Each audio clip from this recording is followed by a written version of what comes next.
Ayer platicábamos que había estado muy ausente Ricardo Anaya, el presidente del PAN, del debate público, básicamente de estas semanas iniciales, unas semanas muy intensas. Empezó con el tema del gasolinazo, por supuesto, y después hubo todo lo que estuvo ocurriendo. Sí teníamos información de algunos comunicados donde, por ejemplo, el PAN le atribuía el gasolinazo a la reforma fiscal. Que ellos no firmaron.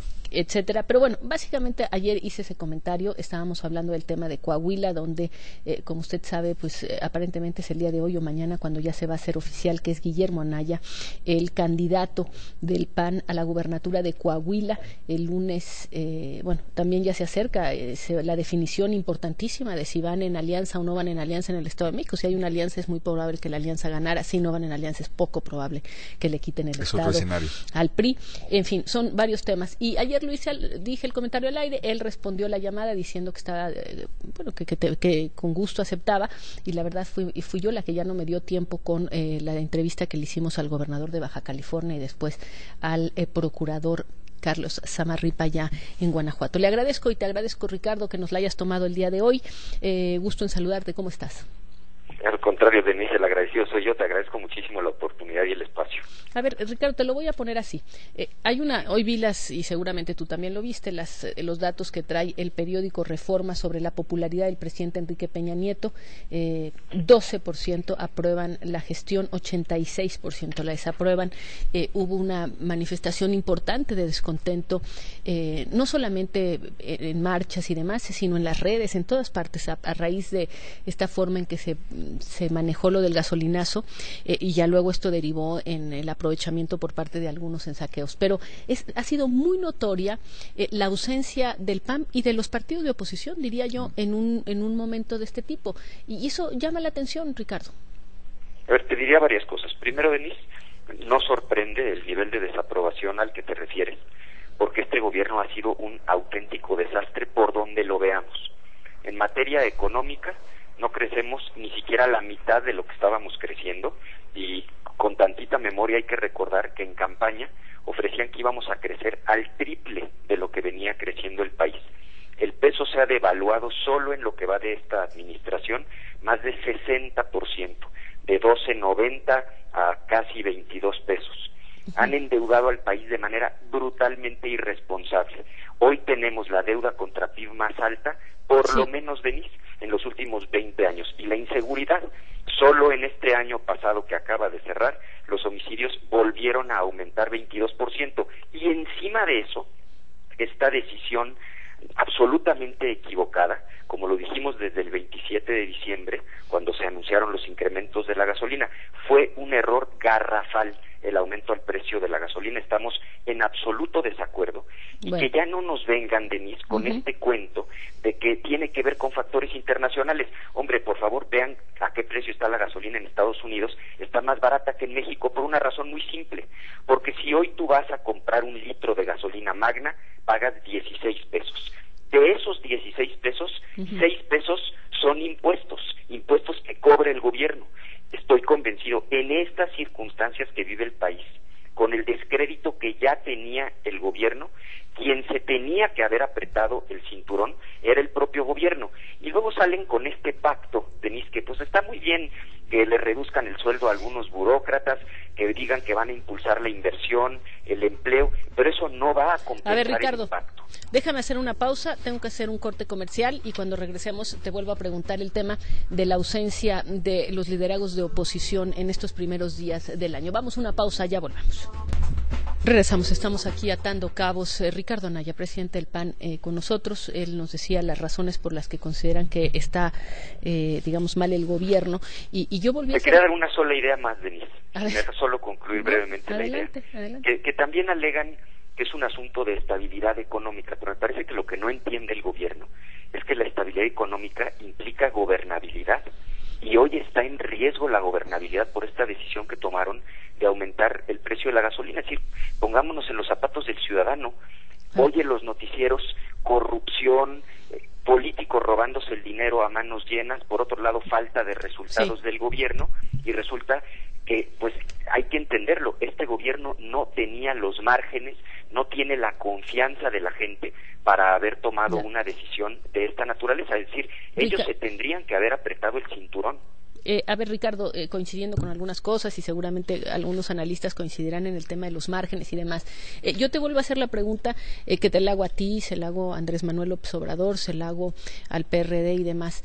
¿Qué pasa? Porque efectivamente hay un gobierno que tiene en este momento encabezado por alguien que tiene una tasa de aprobación bajísima, pero hay que decir también que este país parece un país en búsqueda de un liderazgo, porque no se siente que hay liderazgo por parte del gobierno, pero tampoco, hay que decirlo, se siente por parte de la oposición. Y la pregunta que yo te hago a ti directamente es, ¿qué pasa? ¿Dónde está la oposición? ¿Dónde están los liderazgos que en un momento de estos, pues uno pensaría que se crecen, ¿no? Que se crecen como representantes del enojo, de la inconformidad, etcétera, del debate, de lo que sea. Y la verdad es que, bueno, es que te la estoy haciendo, dime. Te diría dos cosas, una de índole práctico y después la que es de fondo.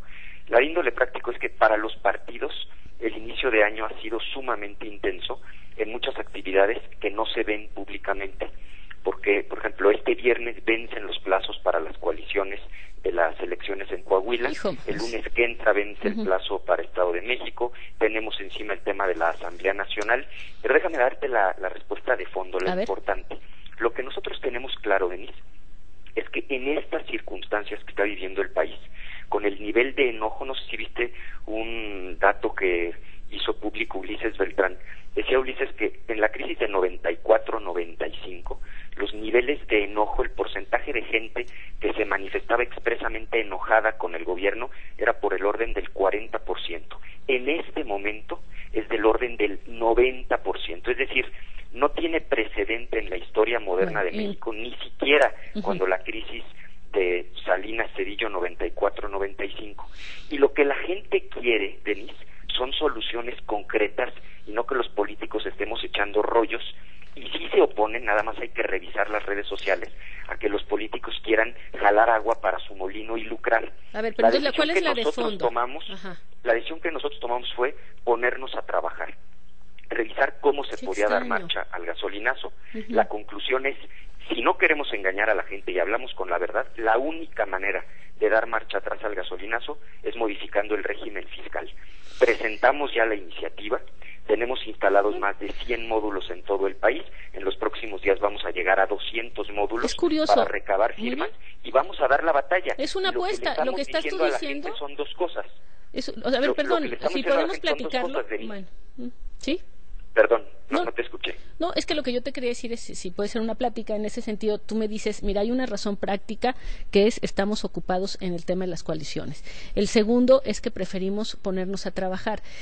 Yo lo que veo es que el lugar donde las manifestaciones se volvieron más agudas, que fue en Baja California, Mexicali. Yo no vi a esa cantidad de gente significativa, 40,000 en Mexicali llegaron a salir, yo no la vi encabezada por nadie.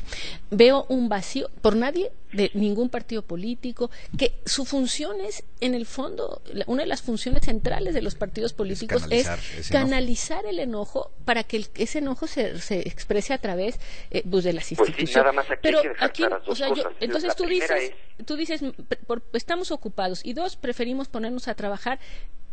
Y entonces, ¿a quién le están dejando ese vacío? ¿A quién le dejan el vacío?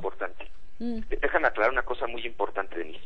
Lo que yo sostengo que es el punto de fondo es que no basta nada más con andarse manifestando y diciendo estamos en contra del gasolinazo, porque lo que el ciudadano dice es no quieras venir a lucrar con el asunto, plantéame una solución. Y por eso nosotros de manera responsable estudiamos a fondo el asunto, presentamos la iniciativa y hoy sí estamos, digamos, con un movimiento social recabando firmas en todo el territorio nacional, pero sobre una idea concreta para resolver el problema que tiene muy enojada a la gente. Y lo segundo que te quería decir es, pues el gobierno se tiene que hacer responsable de lo que provocó, Denise, porque esto se veía venir.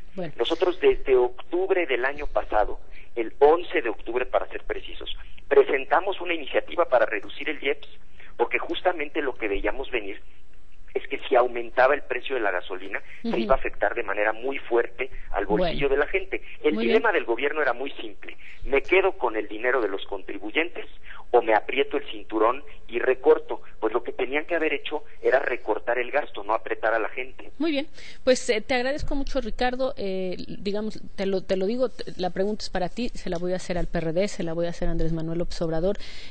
La impresión que queda es sí hay un enojo muy grande, pero también creo que hay un país en busca de liderazgos y de representantes de estas emociones que tú estás dándome el dato, por ejemplo, de lo de Ulises Beltrán.